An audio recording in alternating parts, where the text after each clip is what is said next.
এই যে প্রশ্ন চিহ্ন, এখানে প্রশ্ন চিহ্ন দিতে হবে। আর এইটা আমি যদি এই যে আরটা এখানে যদি আরএন করে দেই, যদি এখানে আরএনটা করে দেই, তাহলে এই নটটা কিন্তু আমি এখানে রাখতে পারবো না। এইটা আমি মুছে দিলাম, কাজ কমপ্লিট। এই যে আরএন এটা কিন্তু ট্যাগ, তোমরা তো জানো ট্যাগ কোশ্চেনের নিয়ম, ওই ট্যাগ কোশ্চেন মতো আরএন ইউ, তাই নয়? ওকে, এটা এইটা এরকম। যদি যদি সেন্টেন্সটা এটাতে থাকে তোমরা জানো যে ট্যাগ হবে এইটাতে, তাই নয়?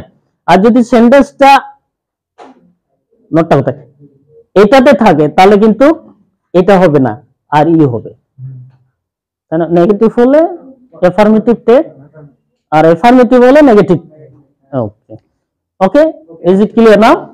ওকে, তার মানে কি, তার মানে তোমরা যদি তোমরা একটু ভালো করে লক্ষ্য করো বা ভালো করে যদি বোঝার চেষ্টা করো, you have nothing to do here. That means you don't have to go here and there. No need to go, no need to search. Okay, তোমাদের এখানে সেখানে যাওয়ার, এখানে এটা সেটা খোঁজার কোনো প্রয়োজন নেই। ঠিক আছে? এভরিথিং ইজ হিয়ার, মানে সবকিছু এখানেই আছে। সূত্র আছে মানে সবকিছু আছে। যদি বলি ওকে এটাকে যদি আমাকে লিখতে বলে, তাহলে এখানে তো দেওয়া আছে, তাহলে সেন্টেন্সের শুরুতে কি লিখবো? যেমন এখানে ইস লিখলাম, আছে প্লাস কি লিখবো? সাবজেক্ট লিখবো। তাহলে ইস এর জন্য এখানে হি লিখতে হবে সাবজেক্ট, কারণ থার্ড পারসন সিঙ্গুলার হতে হবে। ইস লিখলাম, প্লাস কি বলছে? ভার্ব। তাহলে এটলিস্ট আমি কোনো ভার্বই জানি না, 10টা ভার্ব জানি না। আরে এটা বোকা মানুষ জীবনে কোনো দিন সে স্কুলে যায়নি, কোনো এও জানে না, জেটও জানে না। ও বলে কি, আরে আমি কতক্ষণ ধরে ওকে কল করলাম। আরে কলটাই তো ইংলিশ শব্দ, রিসিভ এ কল, আরে রিসিভটাও ইংলিশ শব্দ। ও কি ভার্সিটি ছাত্র ছিল? অথচ মোবাইলে কিছুই জানে না, ওয়ানও জানে না কিভাবে টিপতে হয়।